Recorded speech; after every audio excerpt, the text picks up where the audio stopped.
Bonjour tout le monde, bienvenue à cette capsule mathématique pour Caitlin entre autres et peut-être aussi Anne-Alicia que je vois demain.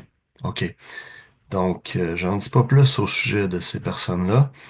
Euh, Aujourd'hui je voulais voir à la page 51 dans le cahier Horizon de des éditions CEC appartenant à Québécois. Euh, Comme j'aime toujours dire. Je sais pas pourquoi. C'est la section 2,2 qui concerne les propriétés des fonctions. OK? Euh, on nous expose certaines propriétés. J'irai pas là dans les détails au niveau de la théorie, mais je vais faire des exemples. Question un petit peu travailler backwards, donc travailler un petit peu à reculons. Donc, on voit le problème et on recule un petit peu au besoin.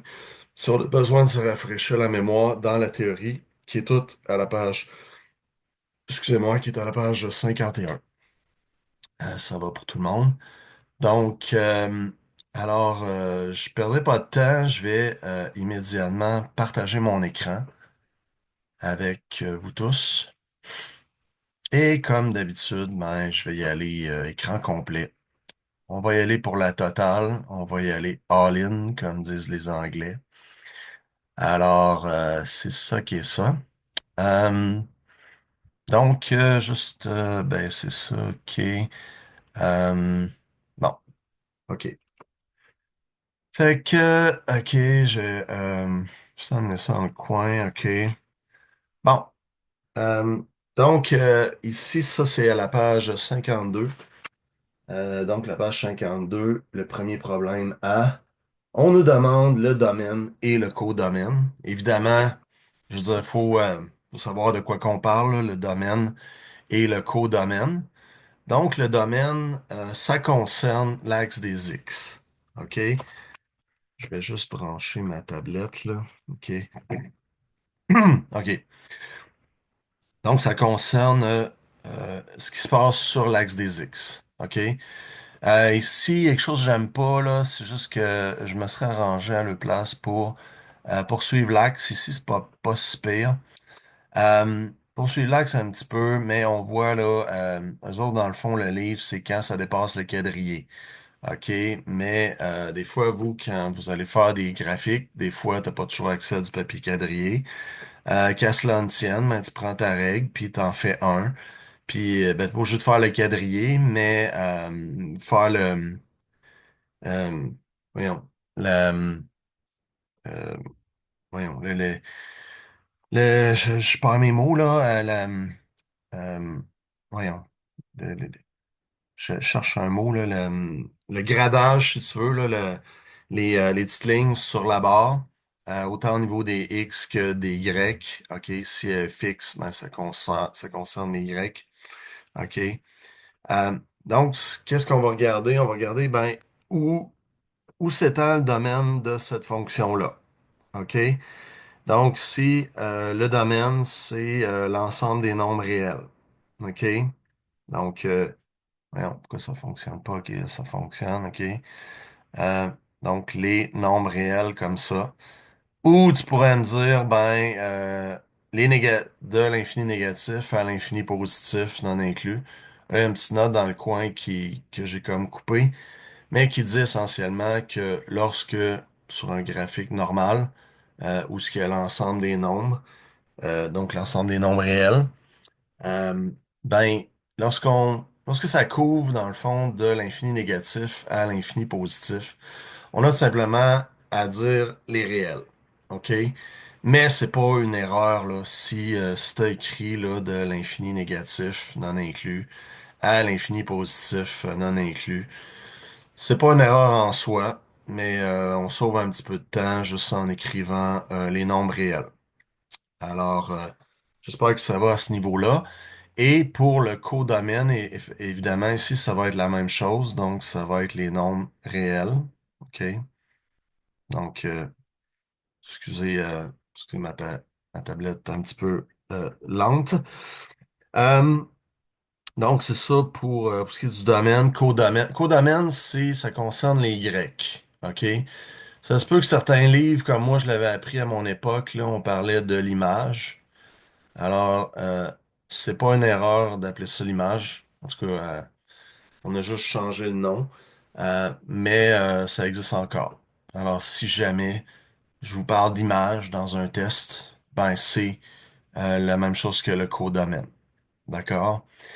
Euh, bon, en B maintenant, le domaine, ici on a une table des valeurs. Alors, on doit présumer qu'il n'y a pas d'autre chose que cette table des valeurs-là dans ma fonction. Alors, ce que je vais dire pour le domaine, ça va être tous les éléments du domaine des X. Donc, je vais nommer dans un ensemble, là, comme ça. Je vais nommer les points. Donc, -6. Non, c'est... OK. J'espère que ça va aller mieux tantôt. Euh, bon, c'est peut-être juste parce que j'enregistre là. Je sais pas pourquoi c'est lent autant que ça. -1. Ça va fini par l'écrire. Mais j'ai l'impression, OK, 0, 1 et 5. OK? Donc, on ferme la parenthèse comme ça. Et l'image, ben, on va regarder du côté des Y. Donc, c'est exprimé par G de X, c'est la même chose, là. G parenthèse X, fermez la parenthèse. Alors, c'est la même chose que si je disais Y. Alors, je l'ai identifié ici, là. Je le ferai pas à chaque fois, mais c'est la même chose que si je disais Y. OK? Donc, dans le fond, ici, j'aurais 0, 7, 4, -1 et 0. OK. Là, sauf que le 0, vu qu'il se répète deux fois, je vais juste backer. OK, donc, je veux dire, j'ai pas besoin de le répéter deux fois dans mon ensemble. Alors, et ça n'empêche pas d'avoir une fonction, évidemment, parce que la fonction, c'est un maximum de 1y pour chaque x. Et non, le contraire dérange pas du tout pour une fonction. Donc, je peux avoir plusieurs x pour chaque y, ça, c'est pas un problème. Le contraire est un problème, c'est-à-dire, ça fait une relation, mais ça ne fait pas une fonction. OK?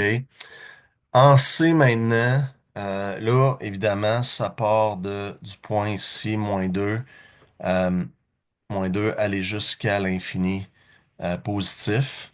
OK?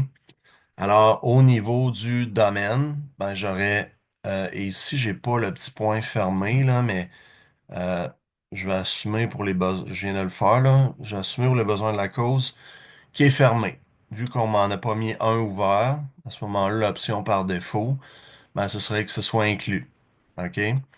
Donc, dans le fond, l'intervalle qu'il faut que tu écrives à ce moment-là pour le domaine, ça va être de -2 aller jusqu'à l'infini positif. OK? Donc, excusez si ça... OK, c'est juste que mon chose est un petit peu tassé, là. On voit, ça arrête juste ici, là. OK, mais c'est supposé être comme un 8 couché qui représente l'infini. OK? Et maintenant, pour le codomaine, pour l'image, ben, ça va être de l'infini négatif, aller jusqu'à 0. OK? Parce qu'on regarde là, qu'est-ce qui se passe au niveau des Y, donc de l'axe vertical. Alors, mes chiffres, ma courbe va jusqu'à 0. Donc 0 inclus, comme ça. OK? Bon, maintenant, dans le 2, on voulait l'abscisse à l'origine et l'ordonnée à l'origine. OK? L'abscisse à l'origine va se produire. euh, Évidemment, ça se peut qu'il y en ait plus qu'une. Donc, ça se produit quand, dans le fond, ma fonction va croiser l'axe des x. OK? Donc, exemple, dans celui-là ici, 2a. Ben, j'ai le point -4, 0, OK? Puis j'ai le point 0, 0.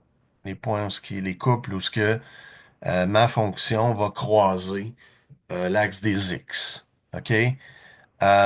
Donc, dans le fond, l'abscisse à l'origine, on demande les coordonnées. OK? Donc, coordonnées implique que je vais donner une coordonnée sous forme de couple XY, comme ça. OK? Donc, couple XY, pardon. C'est fini par écrire. Super, OK. Euh, donc, pour, euh, pour le premier, ben, les deux abscisses à l'origine sont -4, 0 et 0, 0. OK? Et l'autre, au niveau de l'abscisse, excusez, de l'ordonnée à l'origine. L'ordonnée à l'origine se produit, évidemment, lorsque, lorsque ma fonction va croiser l'axe des Y, donc l'axe vertical. OK? Donc, c'est exprimé par f de x. D'accord? Alors, il y a juste une place où ce que ça arrive, parce que, et il va y avoir une place à chaque fois. La raison, c'est qu'on va parler de fonction ici. Donc, on va avoir un maximum de 1y pour chaque x. OK? Alors, le point, évidemment, qui nous concerne, c'est le point 0, 0 pour l'ordonnée à l'origine. Alors, ça va, évidemment, je m'attends pas à une réponse vu que je suis tout seul, mais si vous avez des questions, je vous demande de les écrire et de me les transmettre au prochain cours sans faute. C'est très important pour assurer votre compréhension. En B maintenant, on a -1, 2, -2, -1, 1, 5, 8. Euh, alors, dans ce cas-ci, il n'y a rien qui traverse, dans le fond. Oui, excusez, il y a des affaires qui traversent l'axe des X. Donc, ça va être l'axe des X est traversé quand le Y est égal à 0. Tandis que ici, ça va être traversé quand le X va être égal à 0. Donc ici, dans le 2, c'est-à-dire pour l'ordonnée, j'en ai pas. Par contre, j'en ai deux pour ce qui est des abscisses à l'origine. Donc, je vais avoir -1 et 0. Et je vais avoir aussi 5, 0. OK? Comme ça. Et en C maintenant, dans le C, ben, j'aurai rien au niveau de l'abscisse à l'origine. Pourquoi? Parce que la fonction ne traverse jamais l'axe des X. Donc, j'aurai aucune abscisse à l'origine. Donc, je vais mettre 0 avec une barre dedans. Petit détail, c'est pas la même chose qu'écrire 0 parce qu'écrire 0 tout seul, ça représente le chiffre 0. OK? Mais faut écrire comme un O avec une barre dedans comme ça. Puis là, je m'en fous là, si est à, je veux dire, habituellement à count de ce côté-là. Donc, c'est un forward slash. Mais regarde, si tu le fais backward slash ou à la verticale, je m'en fous un petit peu. Ce que ça veut dire, ou l'écrire en mots tout simplement, qu'il n'y a rien. OK? Ou aucune. Donc, quelque chose qui veut dire ça. OK? Tandis que l'autre, par contre, pour l'ordonnée à l'origine, ben, j'en ai une et elle arrive là, au point 0, -4. OK? Donc, au niveau de l'ordonnée à l'origine qui se produit quand ma fonction va traverser l'axe des Y. OK? Alors, j'espère que ça va là-dessus. Maintenant, les extrémums, ben, minimum, maximum, OK. Évidemment, il faut présumer de ce qu'on a. On peut pas, c'est comme ici, dans le A, il faut que j'assume que, dans le fond, de ce côté-là, ben, ça va jusqu'à l'infini. Et de ce côté-là, ça va jusqu'à l'infini. OK? Mais évidemment, le minimum, le maximum, c'est un peu, si tu regardes un graphique, ben, c'est un peu comme quand tu regardes une photo, puis là, mettons, tu as une montagne, tu as un lac, puis mettons, tu verrais le relief de tout ça. Euh, ben, tu aurais, donc le sommet serait le sommet, exemple, de la montagne, et le fond du lac serait, dans le fond, mon minimum. OK? Donc, c'est un petit peu le même principe si on prend une fonction ou une relation, là, peu importe. Euh, donc là, donc le minimum, le maximum vont être déterminés en regardant ce qui se passe au niveau de l'axe des Y. OK? Donc, dans le fond, si je regarde le minimum dans A, Ben, je vais avoir, il est à peu près vis-à-vis, là, selon les échelons, il est à -15. OK? Donc, lorsque mon Y est égal à -15, puis là, je suis pas obligé nécessairement d'écrire Y qui est égal à -15. Vous pouvez le faire, là, si ça vous chante. Ou tu peux mettre f de x est égal à -15.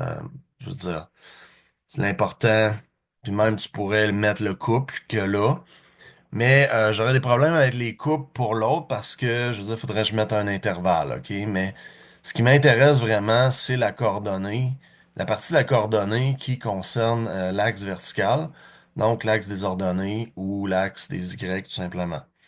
Alors, au niveau du maximum, je me dois d'assumer avec les données que j'ai sur le graphique que ici, ça va de façon constante à l'horizontale jusqu'à l'infini et même chose de ce côté-là.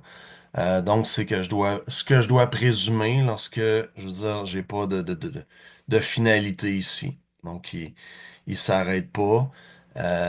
Et puis, s'il continue, je dois assumer que, tu sais, ça va tout le temps en ligne droite.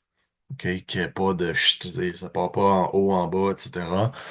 Alors, le maximum, ben, serait 20. Donc, Y est égal à 20 pour les maximums. D'accord? Au niveau des minimums, évidemment, comme je dis, ce qui nous concerne en B, ça va être ce qui se passe au niveau des Y. Donc, c'est quoi mon plus petit chiffre au niveau des Y que j'ai dans ma table de valeurs? C'est cela ici. Donc, tout simplement 9,9. OK.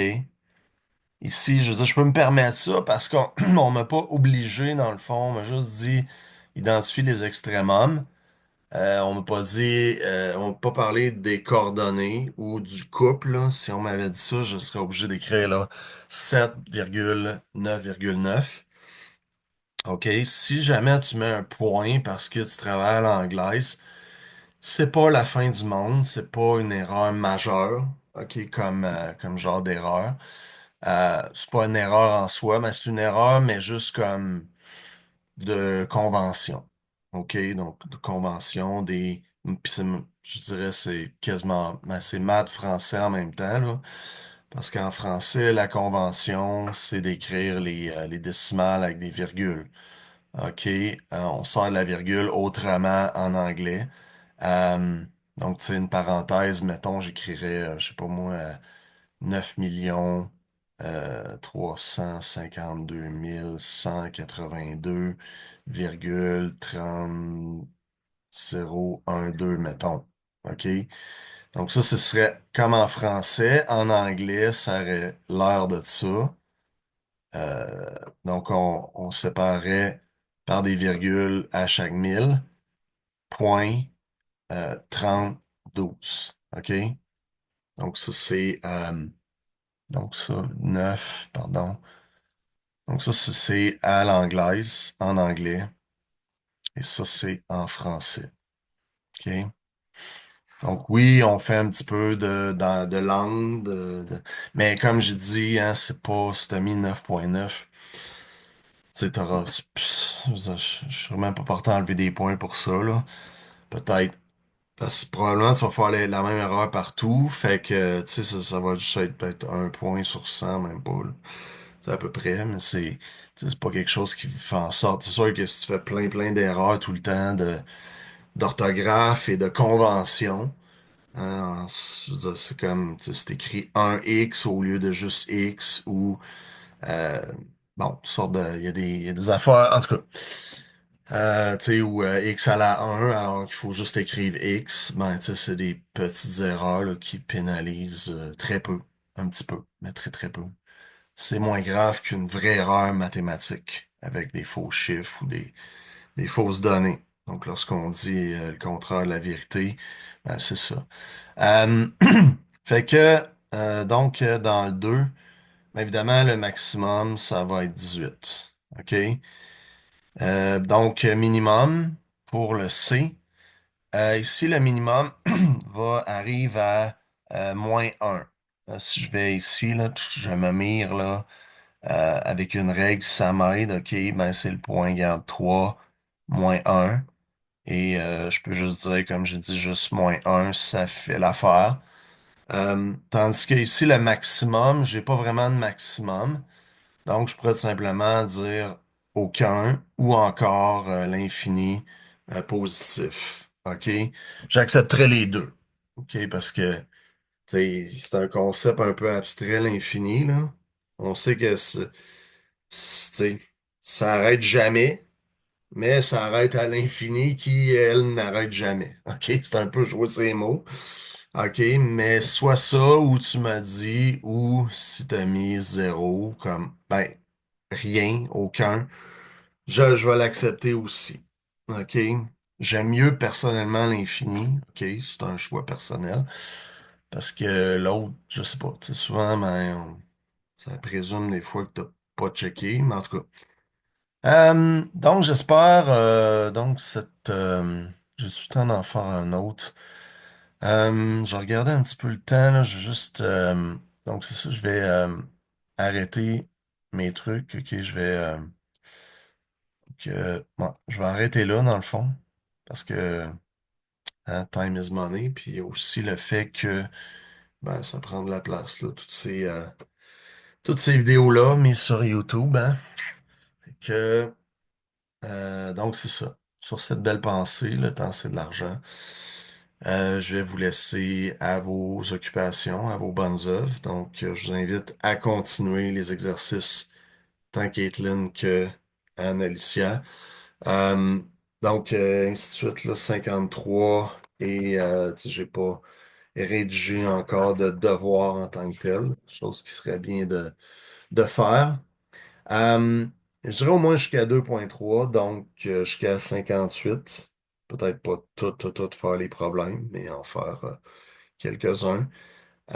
Si vous pouvez regarder, commencez à regarder. euh, donc, comment est-ce qu'on fait le taux de variation, qui est la même chose que la pente, puis en secondaire 2, il l'appelle coefficient de variation, je pense. Je me rappelle plus. Quelque chose comme ça. En tout cas, c'est la même chose en bout de ligne, là.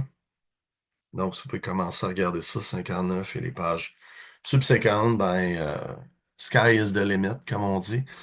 Mais on en fait un petit peu. On en fait au moins moyenne de, je dirais une moyenne minimum là, de 15 minutes par jour en moyenne. Donc, il y a des journées, t'en feras pas. Tu sais, peut-être le samedi, dimanche, tu donnes un congé.